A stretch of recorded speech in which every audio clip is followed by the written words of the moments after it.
एक तरह से आरोप विपक्ष आप पर लगाता है कि आरक्षण खत्म करेंगे 400 सीटें लाने के बाद, लेकिन वही वो मुस्लिम आरक्षण के समर्थन की बात कर रहे हैं, उनको देने की बात। उसके दो जवाब है।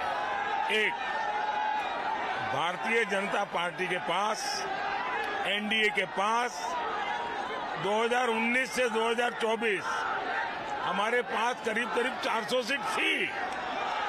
एनडीए प्लस हम 400 सीट के साथ 5 साल काम किया है, तो ये 400 के कारण ऐसा होगा, ये तो बिल्कुल ही निराधार है।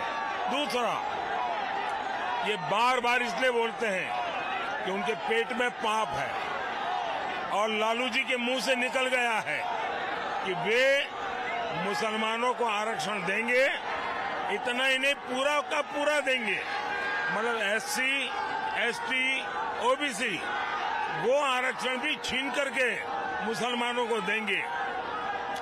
जहां तक भारत के संविधान का सवाल है, जिस समय भारत का संविधान बना, उस संविधान में संविधान सभा का सुविचारित मत था कि देश में धर्म के आधार पर आरक्षण नहीं होना चाहिए।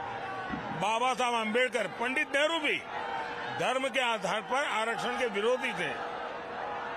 ये लोग वोट बैंक की राजनीति करने के लिए धर्म के आधार पर आरक्षण करना चाहते हैं।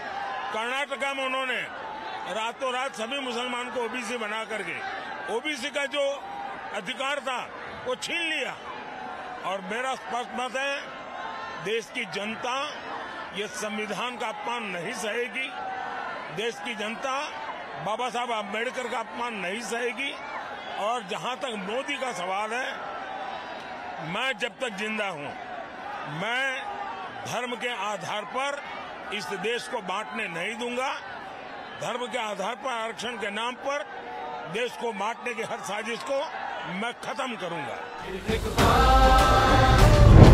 कमल का बटन दबाएं, भाजपा को जिताएं।